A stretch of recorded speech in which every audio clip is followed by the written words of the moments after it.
देखो gravitational potential energy हमने पढ़ा था कि मान लो कि एक मास जो है वो फिक्स है, यहाँ पे मास क्या है, फिक्स। तो ग्रेविटेशन फील्ड लाइंस इस तरीके से होंगी, रेडियली इनवर्ड होती है हमेशा। तो इन्फिनिटी से 1 kg का मास लेके आने में जो वर्क करना पड़ता है उसको क्या बोलते हैं, ग्रेविटेशनल पोटेंशियल। इन्फिनिटी से आप 1 kg का मास लेके आए तो इस P पॉइंट तक, तो जो वर्क करना पड़ता है उस वर्क को क्या बोलते हैं। मान लो ये डिस्टेंस R है, इस मास से इस P पॉइंट पे क्या बताना है आपको, इलेक्ट्रिक पोटेंशियल बताना है, सॉरी ग्रेविटेशनल पोटेंशियल। तो इन्फिनिटी से 1 kg मास लेके आने में जो वर्क करना पड़ेगा उसको क्या बोलेंगे, इस P पॉइंट तक, इन्फिनिटी से P पॉइंट तक 1 kg का मास लेके आना है में जो एजेंट को वर्क करना पड़ेगा उस वर्क को क्या बोलते हैं, ग्रेविटेशनल पोटेंशियल। हमेशा अगर 1 kg का लेके आ रहे हैं तो वर्क करना पड़ेगा W का। मान लो 2 kg का लेके आ रहे हैं तो कितना वर्क करना पड़ेगा, 2W। 1 kg का लेके आ रहे हो तो W का वर्क करना पड़ रहा है, 2 kg का लेके आओगे तो 2W का, 3 kg का लेके आओगे तो 3W का। तो यानी कि अगर आप इन्फिनिटी से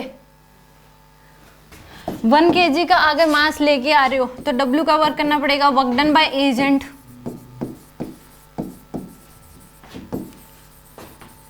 टू टेक 1 kg मास। तो उसको क्या बोल देंगे, electric potential. Work done by, यानी कि ये बोल सकते हो कि electric potential due to 1 kg mass at point P। इस लाइन को ऐसे, सॉरी इलेक्ट्रिक पोटेंशियल ज़्यादा यूज होता है, यानी कि ये जाएगा gravitational potential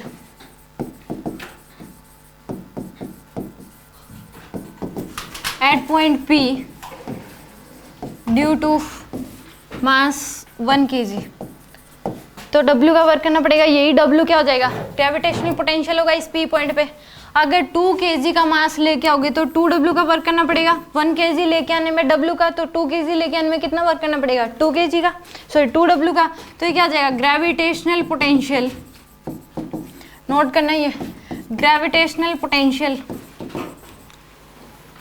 at P point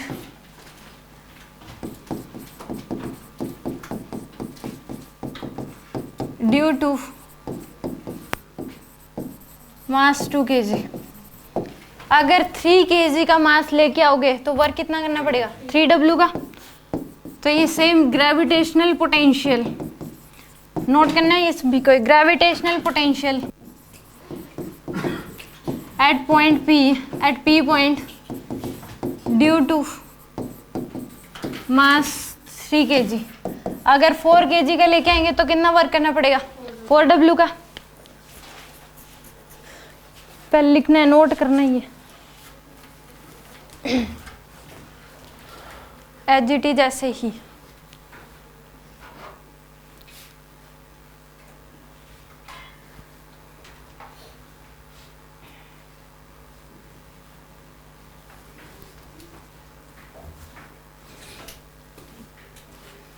यहाँ पे अगर 4 kg का लेके आएंगे तो 4W। तो ग्रेविटेशनल पोटेंशियल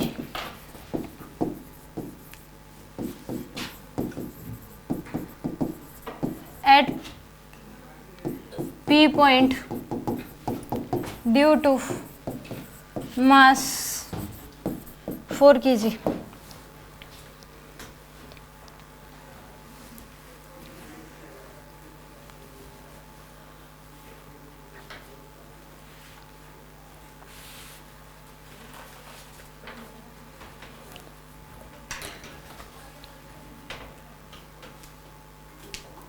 लिख लिया। अब ऊपर वाली लाइन को छोड़ के नीचे वाली पे ऐसे कट लगा दो बस। ऊपर वाली लाइन को छोड़ दो, नीचे वाली को कट लगा दो। लिख लो। हाँ लिखनी है चारों लाइन, ऊपर वाली लाइन को छोड़ के नीचे वाली तीनों पे कट लगा दो ऐसे।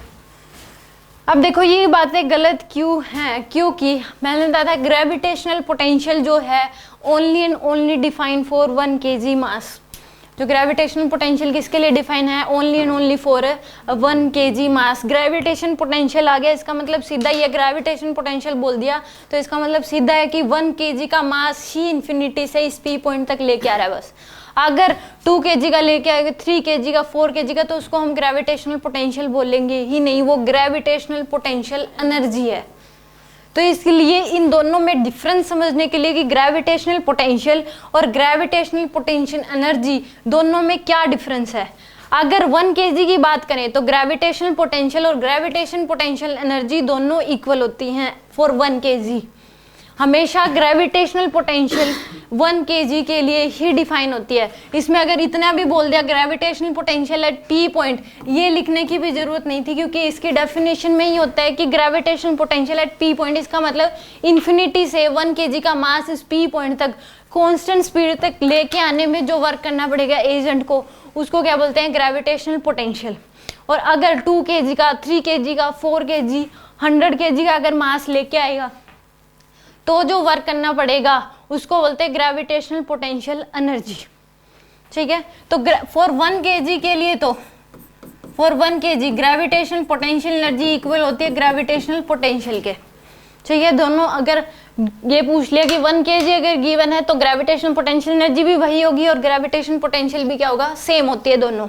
बट अगर इसके 1 kg के अलावा कोई मास लेके आ रहे इन्फिनिटी से तो उसको बोलोगे आप ग्रेविटेशनल पोटेंशियल एनर्जी।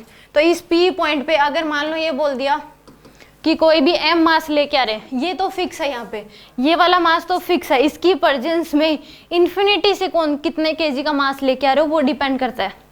ठीक है, तो इस केस में ग्रेविटेशनल पोटेंशियल एनर्जी होता है ग्रेविटेशनल पोटेंशियल इनटू में मास। ये वाला जो मास है ये आप इन्फिनिटी से जो लेके आ रहे हो वो वाला मास है। ठीक है, यहाँ पे ग्रेविटेशनल पोटेंशियल इनटू में क्या कर दो, मास। मास यहाँ पे कौन सा होगा, अगर यहाँ पे 1 पुट करोगे तो दोनों इक्वल ही आ जाएंगे, अगर 2 kg पुट करोगे तो वो ग्रेविटेशनल पोटेंशियल एनर्जी होगी, ना कि ग्रेविटेशनल पोटेंशियल। जैसे ग्रेविटेशन पोटेंशियल की जो यूनिट होती है वोल्ट होती है, इसके अलावा दूसरी एनर्जी की यूनिट क्या होती है, joule, equal to gravitation potential into में क्या हो जाएगा, मास की यूनिट होती है केजी, तो ग्रेविटेशनल पोटेंशियल की एक और यूनिट होती है जूल पर केजी। ठीक है, जूल पर केजी भी लिखा हुआ है तो वो भी यूनिट किसकी होगी, ग्रेविटेशनल पोटेंशियल की। ठीक है, यहाँ से इसकी डायमेंशन भी निकाल सकते हो। ग्रेविटेशन पोटेंशियल की एनर्जी की होती है ml2t-2 और इसकी हो जाएगी m, तो क्या हो जाएगी इसकी डायमेंशन ml2t-2 डिवाइड बाय में m, तो m से m कैंसिल, l2t-2, ये डायमेंशन हो जाएगी। कोई भी नई फिजिकल क्वांटिटी दिखे उसकी यूनिट और डायमेंशन तो आप उसी टाइम निकाल लिया करो, क्योंकि यूनिट और डायमेंशन का क्वेश्चन आता ही है पेपर में। हर बार देखा जाता है कि 1-2 क्वेश्चन तो दे ही देता है। पिछली बार 3 से 4 क्वेश्चन दे रखे थे, लगभग 3 क्वेश्चन दे रखे थे यूनिट एंड डायमेंशन के, और बिल्कुल इजी होते हैं। या तो मैथ द कॉलम दे देगा या फिर डायरेक्ट ही पूछ लेता है कोई भी फिजिकल क्वांटिटी देके कि इसके डायमेंशन बताओ, या फिर डायमेंशन देके ये बोल देगा कि इन चारों में से किसकी डायमेंशन है। तो यूनिट एंड डायमेंशन का क्वेश्चन आ ही जाता है डायमेंशन का। ठीक है, तो कोई भी फिजिकल क्वांटिटी आपको दिखे उसकी यूनिट और डायमेंशन तो आपको एटलीस्ट पता होनी चाहिए, आप निकाल लो उसको एट ए टाइम। तो ग्रेविटेशन पोटेंशियल की यूनिट वोल्ट भी हो सकती है और जूल पर केजी भी। तो ग्रेविटेशनल पोटेंशियल एनर्जी क्या हो जाएगी, ग्रेविटेशन पोटेंशियल इनटू में मास। ये जो मास है वो इन्फिनिटी से आप कितने केजी का मास लेके आ रहे हो वो है। तो दोनों में डिफरेंस समझ आ गया। Gravitation potential only and only define for 1 kg, और इन्फिनिटी से अगर 1 kg के अलावा कितने kg का मास लेके आ रहे हो, 2 kg, 3 kg, 1000 kg, तो उस केस में उसको क्या बोलोगे, ग्रेविटेशनल पोटेंशियल एनर्जी बोलोगे। और 1 kg के लिए ग्रेविटेशनल पोटेंशियल एनर्जी और ग्रेविटेशनल पोटेंशियल दोनों क्या होते हैं, इक्वल होते हैं। ठीक है, एक क्वेश्चन करके दिखा दो।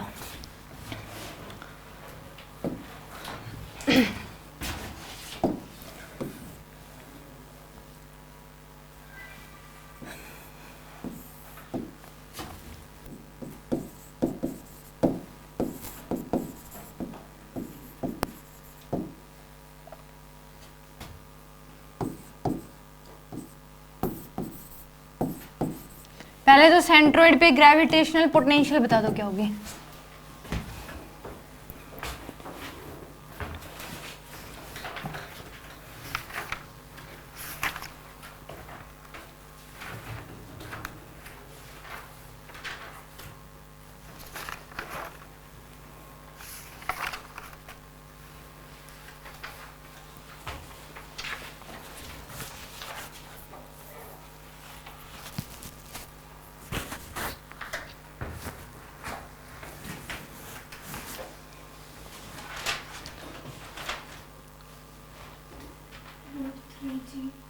√3g। इसमें देखो पहले यहाँ पे ये वाली साइड बताई गई थी a/√3 होती है। अगर इक्विलेटरल ट्रायंगल दे रखी है तो वर्टेक्स और सेंट्रोइड के बीच कितनी होती है a/√3, तो ये क्या आ जाएगी 6/√3, तो इसको लिख सकते हो 2√3। ठीक है, अब फॉर्मूला होता है ग्रेविटेशन पोटेंशियल का, एक मास की कितना होता है -gm/r, कितना होता है -gm/r। तो इस p पॉइंट पे इस मास की वजह से कितना हो जाएगा -g इंटू में 2 डिवाइड बाय में r की वैल्यू हो जाएगी 2/2√3। ये तो इसकी वजह से है, इसकी वजह से भी इतना ही होगा और इसकी वजह से भी इतना ही होगा, तो इंटू में क्या कर दो आप 3, इंटू में क्या कर दोगे 3, 2 से 2 कैंसिल, इससे ही कैंसिल करोगे तो क्या आ जाएगा √3। तो ग्रेविटेशन पोटेंशियल की वैल्यू कितनी आ जाएगी -√3g। अब ये तो क्या है सेंट्रोइड पे ग्रेविटेशनल पोटेंशियल, इसका मतलब यहाँ पे सीधा है मास। अगर इसी क्वेश्चन में पूछता ग्रेविटेशनल पोटेंशियल एनर्जी, तो उसको ये बताना पड़ता कि इन्फिनिटी से कितने केजी का मास लेके आ रहा है। ठीक है, तो यहाँ पे अगर मान लो ये बोल दिया कि 410 केजी, तो उस केस में क्या निकालोगे ग्रेविटेशन पोटेंशियल एनर्जी कितनी हो जाएगी, ग्रेविटेशन पोटेंशियल एनर्जी हो जाएगी माइनस का √3g इंटू में क्या कर दोगे 10। ठीक है, यानी कि इन तीनों की प्रेजेंस में इन्फिनिटी से कितना मास लेके आ रहा है 10 kg का मास लेके आ रहा है, तो उस केस में वर्क ज्यादा करना पड़ेगा उसको। पहले अकेला अगर मास होता तो उस केस में वर्क कम करना पड़ता। अब 3 मास है, इन तीनों मासेस के प्रेजेंस में 10 kg का मास लेके आ रहा है इन्फिनिटी से, तो वर्क क्या करना पड़ेगा, ज्यादा वर्क करना पड़ेगा। ठीक है, पहले तो अकेला था, -gm/r जो था वो अकेले एक मास की वजह से था। अब ये 3 मासेस तो स्टैटिक हैं, इसको नहीं लेके आ रहे, ये तो यहाँ पे रखे हुए हैं, इनकी प्रेजेंस में आप इन्फिनिटी से क्या लेके आ रहे हो 10 kg का मास लेके आ रहे हो। ये था ग्रेविटेशनल पोटेंशियल नेट यहाँ पे इन तीनों की वजह से, यानी कि ये तीनों रखे हुए थे यहाँ पे और फिर आप 1 kg का मास लेके आ रहे थे इन्फिनिटी से सेंट्रोइड में, तो इतना वर्क करना पड़ा। अब इन्फिनिटी से कितना मास लेके आ रहा है 10 kg का, तो कितना वर्क करना पड़ेगा -√3g इंटू में 10। तो ये वर्क बोल दो या फिर ग्रेविटेशन पोटेंशियल एनर्जी बोल दो फॉर मास 10 kg।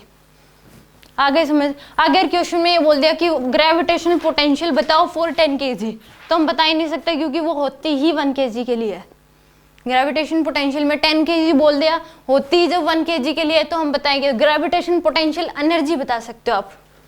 आगे समझिए, यानी कि यहाँ पे ग्रेविटेशन सेंटर पे निकालना, किसका मतलब क्या है 3 मास रखे हुए थे इन्फिनिटी, इन तीनों मासेस की प्रेजेंस में इन्फिनिटी से 1 kg का मास आप लेके आए हो, तो इतना वर्क करना पड़ेगा। और अगर ये तीनों मास रखे हुए इन्फिनिटी से फिर आप 10 kg या फिर 10 kg के अलावा 20 kg 50 kg मास लेके आओगे, तो उसको क्या बोलोगे, तब जो वर्क करना पड़ेगा उसको बोलेंगे ग्रेविटेशन पोटेंशियल एनर्जी। दोनों में डिफरेंस समझ आ गया। एक क्वेश्चन और करते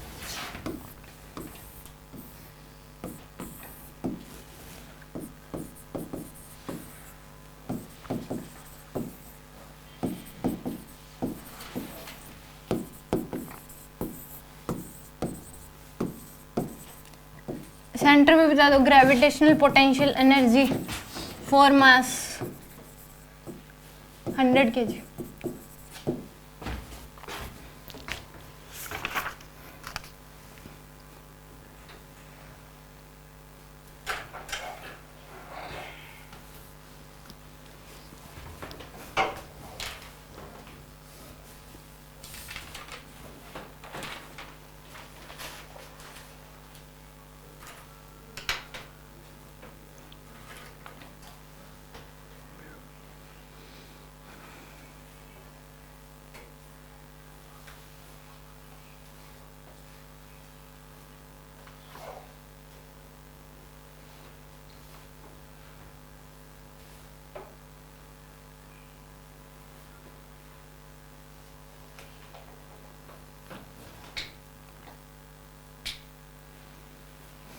हो गया होगा।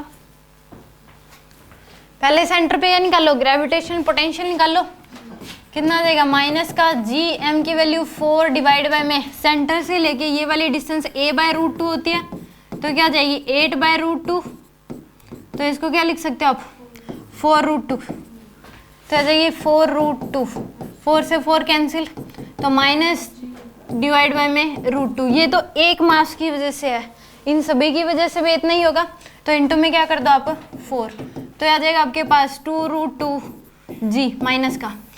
ये तो है ग्रेविटेशन पोटेंशियल सेंटर पे, इन चारों मासेस अगर रखे हुए थे तब इन्फिनिटी से 1 kg का मास लेके आने में जो वर्क करना पड़ेगा कितना जाएगा -2√2g।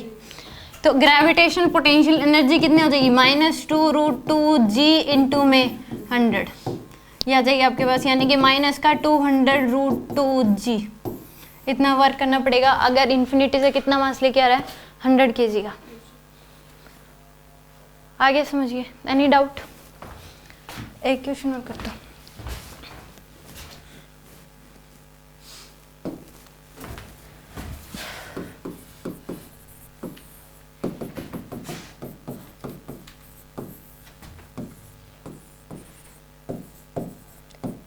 इस P1 पे ग्रेविटेशन पोटेंशियल बता दो 43 kg।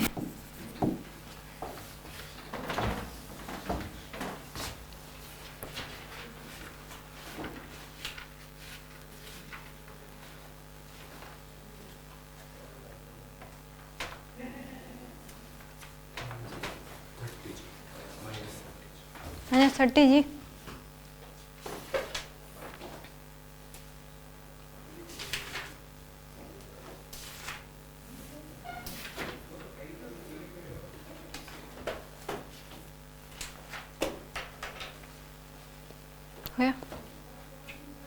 पहली बात तो ग्रेविटेशन पोटेंशियल होता ही 1 kg के लिए, तो अब निकाली कैसे दिया? मैंने यहाँ पे लिखी रखा ग्रेविटेशन पोटेंशियल 43 kg, यहाँ पे ग्रेविटेशन पोटेंशियल एनर्जी होता तो आप इसको निकालते, ठीक है। ग्रेविटेशन पोटेंशियल होता 1 kg के लिए, तो 3 kg के लिए बताइए कैसे दें। तो यहाँ पे होना चाहिए ग्रेविटेशन पोटेंशियल एनर्जी 43 kg, ठीक है। अगर ग्रेविटेशन पोटेंशियल पूछ रहा है तो उसको मास देने की जरूरत ही नहीं है, क्योंकि वो होता ही 1 kg के लिए। तो कितना जाएगा ग्रेविटेशन पोटेंशियल एनर्जी? माइनस का g इंटू में m की वैल्यू 10 डिवाइड बाय में 2 इंटू में 2, ये तो ग्रेविटेशन पोटेंशियल है, इंटू में क्या करोगे मास 3, कितना देगा माइनस का 30g। ये ग्रेविटेशन पोटेंशियल नहीं है, ग्रेविटेशन पोटेंशियल एनर्जी है, ठीक है। Any doubt?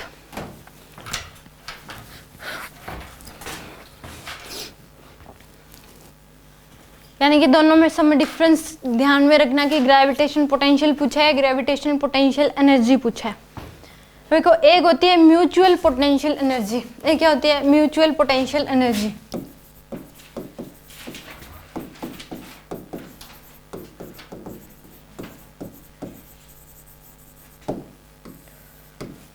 म्यूचुअल वर्ड आ गया तो यानी कि एक सिस्टम हो गया, सिस्टम की एनर्जी पूछी जाएगी इसमें, ठीक है। यानी कि मान लो 2 मास रखे हुए हैं m1 और m2, गैप है इनके बीच का r। म्यूचुअल पोटेंशियल एनर्जी में पेयर तो बनना ही चाहिए, यानी कि एक सिस्टम होना चाहिए, पेयर बनना चाहिए, कम से कम 2 मास होंगे तो ही वो म्यूचुअल पोटेंशियल एनर्जी होगी, ठीक है। यहाँ पे क्या है, इन दोनों का क्या है, एक सिस्टम है, यानी कि m1 और m2 उनके बीच का गैप क्या है r है, तो म्यूचुअल पोटेंशियल एनर्जी क्या हो जाएगी माइनस का g m1 m2 बाय में r, ये होगी म्यूचुअल पोटेंशियल एनर्जी।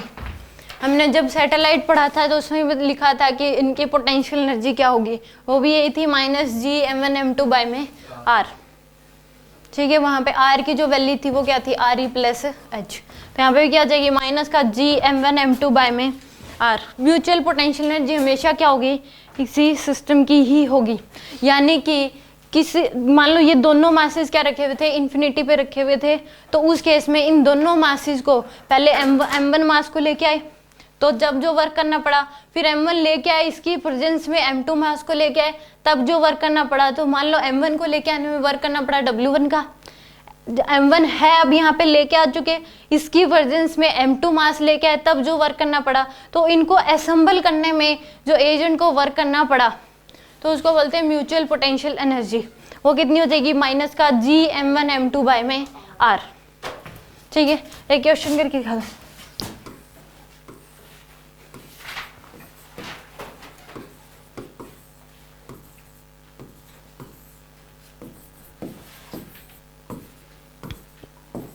हमेशा म्यूचुअल पोटेंशियल एनर्जी कभी भी नहीं कहेगा कि इस पॉइंट पे बताओ, क्योंकि जब ये होती ही सिस्टम की है, हमेशा ये बोलेगा कि इस पूरे सिस्टम की म्यूचुअल पोटेंशियल एनर्जी बताओ। ग्रेविटेशन पोटेंशियल एनर्जी पूछा तो हमेशा देगा कि इसकी इस पॉइंट पे ग्रेविटेशन पोटेंशियल एनर्जी बताओ।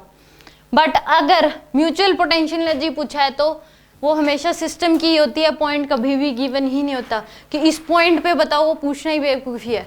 तो हमेशा क्या होती है, म्यूचुअल पोटेंशियल एनर्जी पूरे सिस्टम की ही होगी, कोई पर्टिकुलर पॉइंट नहीं देगा कि इस पॉइंट पे बताओ। अगर ग्रेविटेशन पोटेंशियल एनर्जी पूछ रहा है तो कहेगा कि इस पॉइंट पे बताओ ग्रेविटेशन पोटेंशियल कितनी होगी, एनर्जी कितनी होगी। इस बताओ इस पूरे सिस्टम की म्यूचुअल पोटेंशियल एनर्जी कितनी होगी।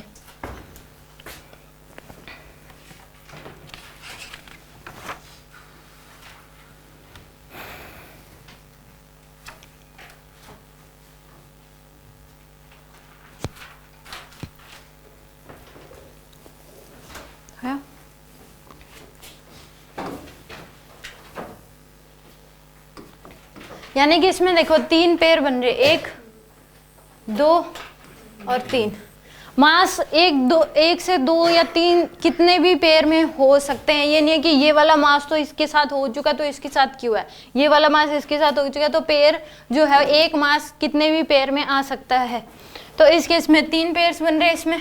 तो क्या हो जाएगी म्यूचुअल पोटेंशियल एनर्जी माइनस का Gm1 m2 a प्लस मतलब माइनस का Gm1 m3 डिवाइड बाय में a और माइनस का Gm2 m3 डिवाइड बाय में a। ये है म्यूचुअल पोटेंशियल एनर्जी इस पूरे सिस्टम की। डेफिनेशन लिख लो चाहे इसकी। Work done by an agent in assembling a system of masses. Work done by an agent to assembling a system of masses which are initially placed at infinite distance. Work done by an agent to assembling a system of masses which are placed initially at infinite distance. Assembling a system of masses which are initially placed at infinite distance.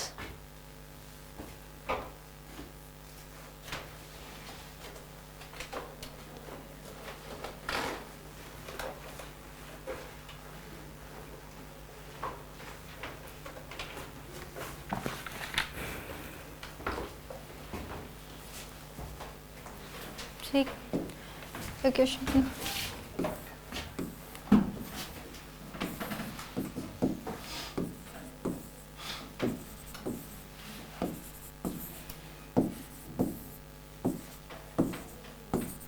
इस पूरे system की mutual potential energy बता दो।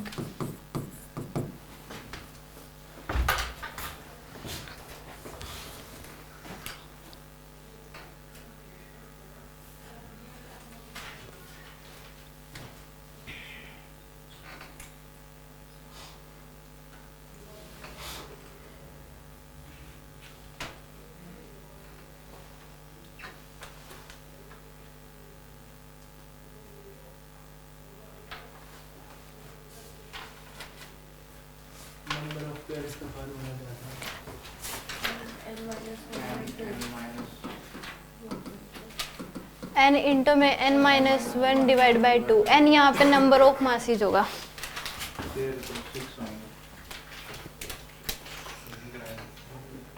n यहाँ पे number of masses होंगे, कितने pair बनेंगे इस फॉर्मूले से निकाल सकते हो।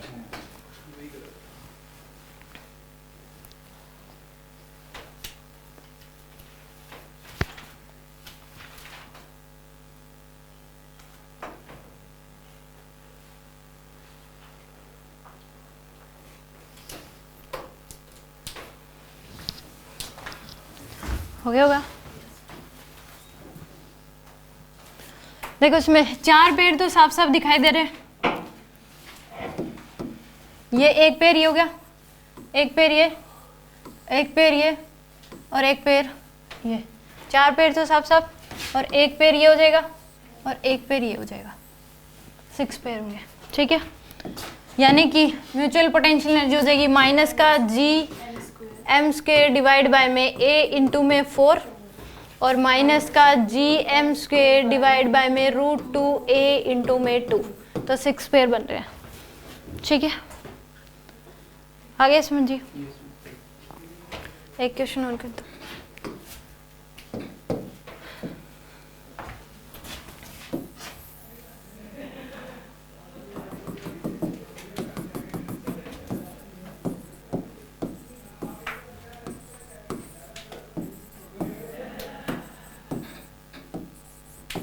इस पूरे सिस्टम की बता दो म्यूचुअल पोटेंशियल एनर्जी क्या होगी? रेडियस ए के बराबर है।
टेन पेयर्स बनेंगे इसमें।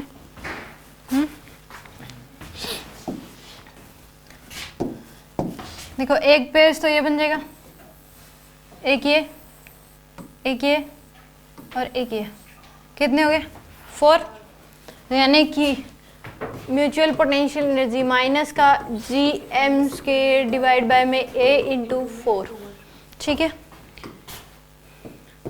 एक इसमें बन जाएंगे ये वाला इसके साथ 2a डिस्टेंस पे, और एक ये इसके साथ 2a डिस्टेंस पे, यानी कि गैप दोनों का माइनस का Gm² डिवाइड बाय में 2a इंटू में 2।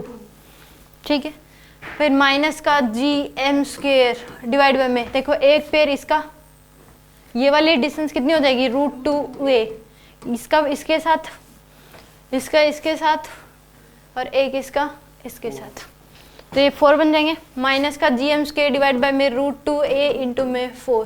देखो 4 4 और 2 10। ठीक है,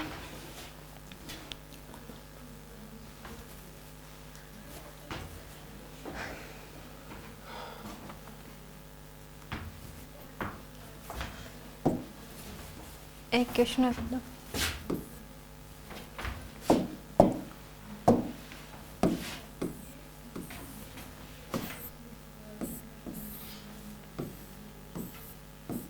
रेगुलर हेक्सागन दे रखा है।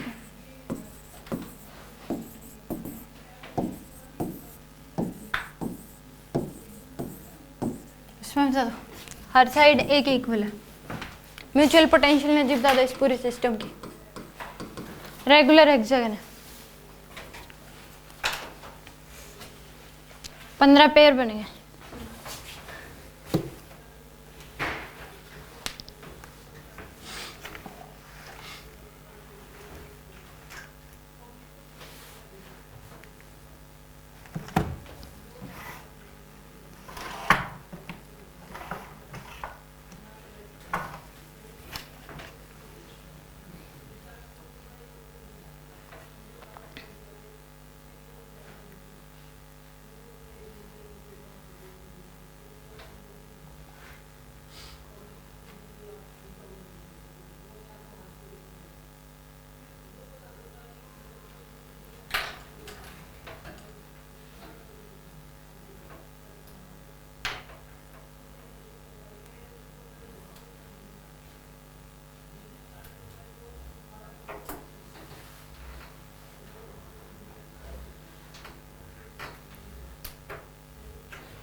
हो जाए तो बता देना।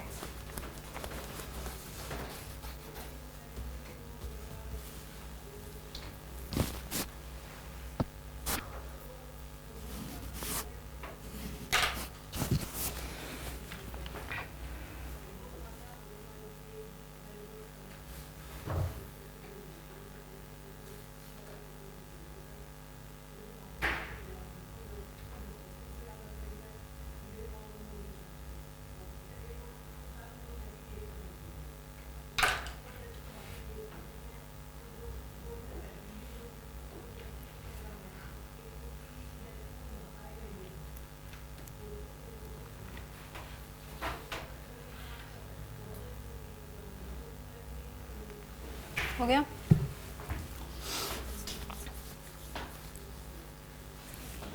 देखो पहले n नंबर ऑफ पेयर्स कितने हो जाएंगे 15, यानी कि मास है 6, तो 6 इंटू में 6 माइनस 1 डिवाइड बाई 2, यानी कि नंबर ऑफ पेयर्स बनेगी 15। अब देखो 15 पेयर्स, 6 तो साफ साफ दिखाई दे रहे हैं, ये और ये, ठीक है। तो यानी कि माइनस का GM² डिवाइड बाय में A इंटू 6, ठीक है। अब देखो एक पेयर ये कितने डिस्टेंस पे 2 है,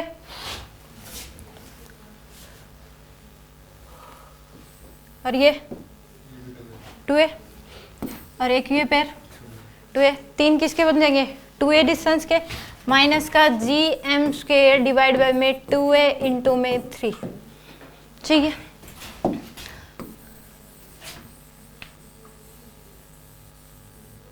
अब देखो 6 पेयर बनेंगे √3A डिस्टेंस के। एक ये वाली डिस्टेंस जो होती है ये √3A के बराबर होती है, ठीक है। एक पेयर ये बन जाएगा, एक पेयर ये बनेगा, अगर प्रॉपर रेगुलर हेक्सागन होगा तो सीधा आएगा। एक ये हो गया, ये वाली डिस्टेंस भी √3A होती है, एक इसके साथ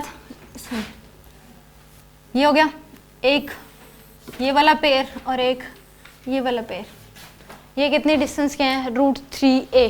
तो माइनस का GM² डिवाइड बाय में क्या आ जाएगा √3A इंटू में 6, टोटल कितने हो गए 15। ये वाली निकाल भी सकते हो, इसका ट्रायंगल का यूज कर लो, ये वाला एंगल कितना हो जाएगा 60, ये साइड क्या है A के इक्वल, ये वाले ट्रायंगल ले लो आप, इसमें मतलब एग्जैक्ट अगर रेगुलर हेक्सागन बनेगा मतलब प्रॉपर शेप में, तो ये एक ट्रायंगल बन जाएगी। ये एंगल क्या होगा इस केस में 90 डिग्री होगा, तो ये साइड A के इक्वल ये एंगल कितना हो जाएगा 60 डिग्री, तो ये कितनी हो जाएगी A cos 60 और ये कितनी हो जाएगी A sin 60। तो यहाँ से यहाँ तक ये कितनी आ जाएगी √3A/2, तो बाई सिमेट्री यहाँ से यहाँ तक भी कितनी होगी √3A/2, तो टोटल कितनी हो जाएगी √3A, ठीक है। तो 6 पेयर बनते हैं √3A डिस्टेंस के। आगे समझ, कोई डाउट? यानी कि इसमें म्यूचुअल पोटेंशियल एनर्जी होती क्या है कि मान लो 2 सिस्टम था, ये M1 था और एक क्या था M2, इनके बीच का गैप R था, इनको असेंबल करने में जो वर्क करना पड़ा, मान लो पहले ये मासेस दूर दूर थे एक दूसरे से, तो M1 मास को लेके आएगा आसपास, जब M1 मास को एजेंट लेके आ रहा है तो आसपास कोई भी मास नहीं है, यानी कि वहाँ पे ग्रेविटेशनल पोटेंशियल ही नहीं, ग्रेविटेशनल फील्ड ही नहीं है, तो उसको 0 वर्क करना पड़ेगा। जब M1 को लेके आया तो आसपास कोई मास ही नहीं है, और मास नहीं है तो वहाँ पे ग्रेविटेशनल फील्ड ही नहीं है, और ग्रेविटेशन फील्ड नहीं है तो कोई ग्रेविटेशनल फोर्स नहीं लगेगा, ग्रेविटेशन फोर्स नहीं लगेगा तो एजेंट को भी अपना कोई फोर्स नहीं लगाना पड़ेगा, वो अपने आप ही कांस्टेंट स्पीड से आ जाएगा। तो यानी कि W जब M1 को लेके आया एजेंट तो वर्क कितना पड़ना पड़ा उसको 0। अब M1 को लेके आ चुका है, इसकी प्रेजेंस में किसको लेके आ रहा है M2 को, और इनके बीच का गैप कितना है R, तो उस केस में एजेंट को वर्क कितना करना पड़ेगा, इसकी जब ये था तो यहाँ पे पोटेंशियल ग्रेविटेशनल पोटेंशियल कितना था माइनस का GM1/r इतना था, और इसकी प्रेजेंस में ये लेके आ रहा है इन्फिनिटी से, तो इनटू में क्या कर दोगे M2। अब इन दोनों वर्क को ऐड कर दो, W नेट जो होगा वो क्या हो जाएगा W1 प्लस में W2, यानी कि माइनस का GM1 M2/r, ठीक है। देखो पहले ये दोनों मासेस इनफाइनाइट डिस्टेंस पे थे, दोनों का एक दूसरे से कोई लेना देना नहीं था।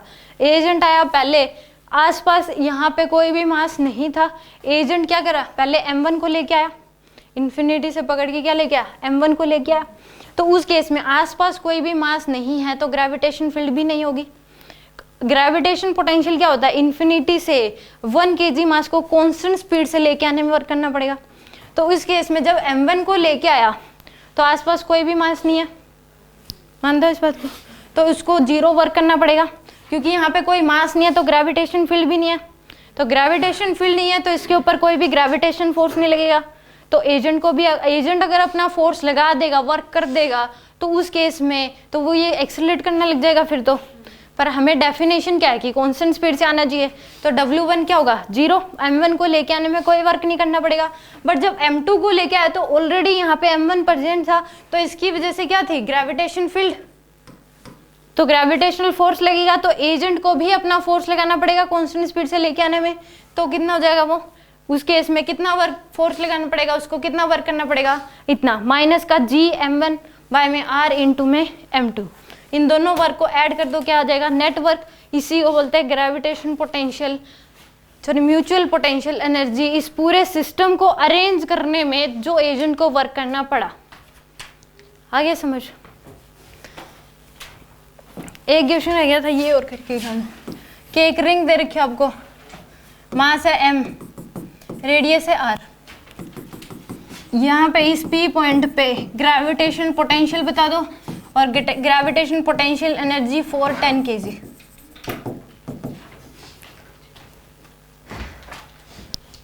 रिंग दे रही है, इसके एक्सिस पे इस p पॉइंट पे x डिस्टेंस, सेंटर से x डिस्टेंस पे ग्रेविटेशन पोटेंशियल बता दो और क्या बता दो, ग्रेविटेशन पोटेंशियल एनर्जी।